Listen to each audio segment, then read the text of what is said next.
Nós hoje temos uma sessão que tem por título a aplicação do Concílio de Trento na Diocese de Viseu, que vai ser apresentada pelo João Nunes, do Instituto Politécnico de Viseu, que foi meu aluno de doutoramento, fez uma tese de doutoramento sobre esta matéria que ainda não está publicada e a quem agradeço desde já a presença. Como habitualmente, eu vou fazer uma pequena apresentação de enquadramento desta sessão, depois o João fará a sua intervenção de fundo, o António apresentar-nos algumas referências bibliográficas, algumas sugestões bibliográficas e depois teremos o nosso habitual espaço de debate. Parece inquestionável que o Concílio de Trento clarificou a doutrina da Igreja Romana e concebeu um programa de reforma disciplinar da mesma. A aplicação do projeto ali definido teve dois níveis principais. Por um lado, num plano superior, assumindo um cariz definidor e supervisor, o papado e o conjunto das congregações cardinalícias. Por outro lado, a consumação concreta no terreno, dir-se assim hoje, tanto da difusão da vertente doutrinal, catequética, como da reforma disciplinar do clero e dos fiéis, teve como espaço privilegiado de implantação o quadro das dioceses e como motores essenciais dessa tarefa, os bispos. Estando certos estes pressupostos, perceber até que ponto e por que modos se implantaram as disposições conciliares implica uma observação atenta do que se passou à escala das diferentes dioceses do mundo católico, tendo em consideração que, nesse patamar, as dinâmicas vividas dependeram de um complexo jogo de fatores. Inácio Fernandes Terry Cabras, que será nosso convidado em outubro, já evidenciou que a contra-reforma, e estou a citar palavras dele, traduzidas para português, a contra-reforma não se pode reduzir à aceitação mecânica e quase automática dos decretos de Trento em cada reino e em cada diocese. Fim de citação. E que o seu sucesso foi condicionado por múltiplas variáveis de índole cultural, religiosa, social e política.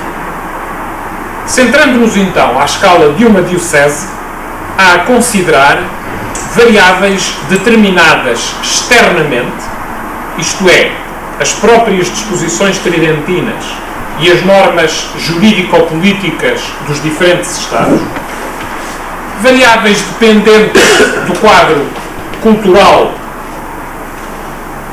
e religioso existente ao tempo em cada local. Exemplifico, como é facilmente entendível, em 1564, ano em que os decretos de Trento foram aprovados pelo Papa Pio IV, eram muito diferentes as situações existentes em Milão, numa qualquer diocese localizada em territórios germânicos fiéis à autoridade da Igreja Romana, numa pequena diocese portuguesa do interior ou num território como Goa, na Ásia, sob padroado português, para fornecer apenas 4 tipos bem distintos de situações.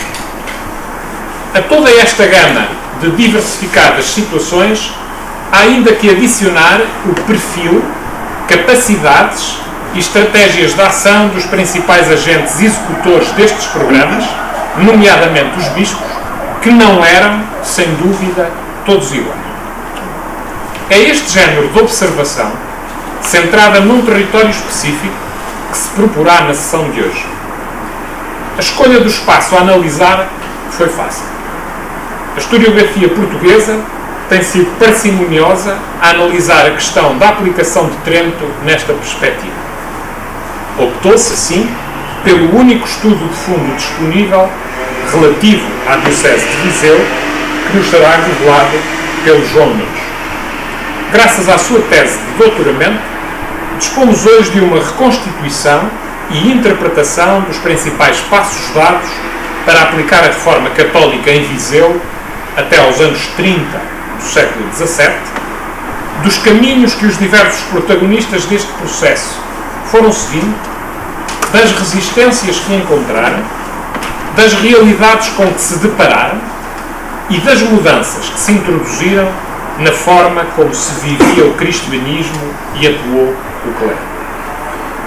Se atentarmos num interessante relatório que, por 1578-1579, o coletor apostólico aqui em Portugal, Roberto Fontana, remeteu para Roma com a avaliação que então fazia do modo como se estava a proceder à aplicação do Concílio de Trento em Portugal, relatório que tem passado despercebido, deparamos-nos com a constatação de que as autoridades apostólicas não estavam nada satisfeitas com o processo de tridentinização das dioceses portuguesas, noção de tridentinização diversa, do sentido que tem expressões como contra-reforma, reforma católica ou confessionalização, e que é tributária de Giuseppe Alberico.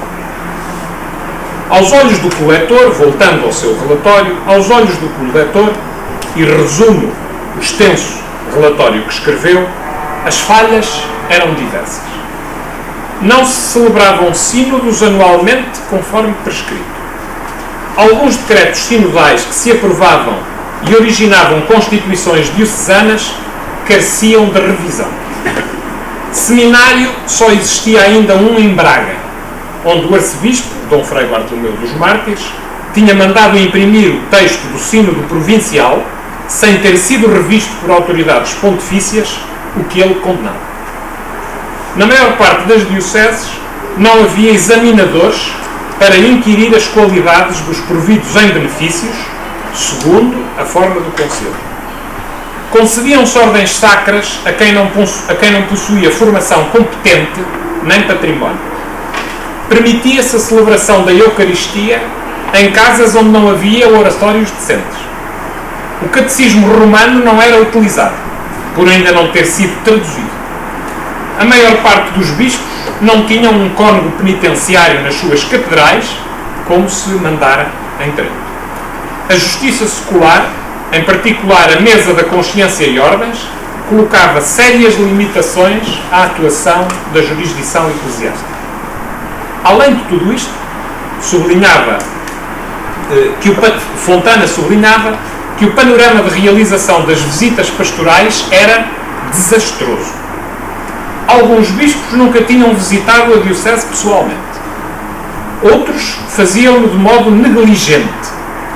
Outros ainda roubavam, é o verbo que ele utiliza, e impunham aos prevaricadores penas pecuniárias, sobrecarregando os fiéis com os comunhões, dando aso a que os juízes da coroa interviessem para pôr cobro a esses abusos.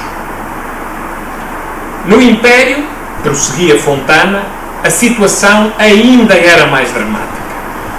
O rei, como administrador de todas as receitas, não disponibilizava o suficiente aos bispos, pelo que estes careciam de meios para nomear vigários, edificar igrejas, fazer visitas, etc. Por outro lado, os governadores, nos diversos territórios, pagavam mal e tardiamente aos bispos e, por conseguinte, muitos recusavam-se até a ir residir para as suas dioceses, apesar de Dom Henrique, enquanto rei, entre 1578 e 1580, mais ou menos o tempo contemporâneo deste relatório, ter dado muitas ajudas de custo para que os bispos fossem para as suas dioceses no Império. Fontana, como representante pontifício, queixava-se do episcopado português, ao que não era alheio o facto de este corpo ter escapado ao domínio absoluto da autoridade romana, desde que, a partir dos inícios dos anos 500, Dom Manuel passara a controlar o sistema de escolha episcopal. Mas havia bispos que, ao contrário, ante as ofensivas do poder secular sobre a jurisdição e rendas da Igreja, o que foi particularmente evidente nos reinados de Filipe III e Filipe IV, e é outro ponto que não se pode desconsiderar quando se avalia a aplicação de Trento em Portugal, havia bispos, dizia, que se lamentavam ao contrário da falta do apoio do Papa. Era o caso do poderoso arcebispo de Évora, Dom Teotónio de Bragança, um dos mais empenhados prelados portugueses na aplicação de Trento e que continua a carecer de um estudo sólido e integral da sua ação. Escrevendo a Clemente VIII, em outubro de 1592, contava do empenho de vários prelados portugueses em aplicarem os decretos do Concílio de Trento e das tremendas dificuldades que lhes colocavam as ordens militares e os cabidos das dioceses, que, queixando-se sistematicamente para Roma, punham em causa e tolhiam a autoridade episcopal. O mesmo Dom Teotónio de Bragança, no ano seguinte, ou seja, em maio de 1593, ainda exacerbava mais as suas queixas. E lembrava ao Papa Clemente VIII que os bispos eram ovelhas suas e que ele os devia apoiar ao máximo, sobretudo nas zonas mais afastadas de Roma, como era o caso de Portugal, propondo que o Papa lhes deveria escrever, com tudo os verbos que ele usa, o Papa lhes deveria escrever, animá-los e estimulá-los a que cumprissem as suas obrigações. No fundo, pretendia um apoio mais sólido e constante do papado aos bispos reformadores, lamentando que regularmente o Papa deixasse sem resposta as cartas e os agentes que os bispos lhes enviavam. Enfim, aos olhos do bispo de Évora, do arcebispo de Évora, os bispos portugueses não tinham do papado o apoio de que necessitavam para aplicar a reforma tridentina em Portugal. Ora, estas avaliações desalentadas, tanto a de Fontana como a de Dom Teotónio de Bragança, ainda que por motivos diversos, como vimos, contrastam com a opinião geralmente difundida, segundo a qual as normas de Trento foram rápida e quase integralmente aceites pela coroa portuguesa e prontamente aplicadas nas diversas dioceses de Portugal, num processo que, aliás, se iniciara logo após o fim da segunda fase do Concílio de Trento, nos anos 50, portanto, como escutamos na primeira sessão do seminário no mês passado, com a intervenção da Amélia República.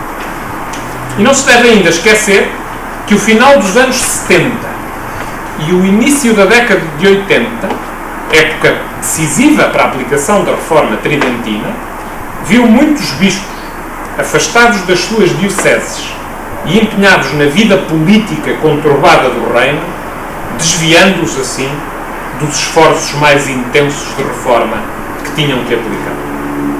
Perante estas vozes preocupadas e as dificuldades conjunturais existentes, é caso então para indagar como é que foi na diocese de Viseu.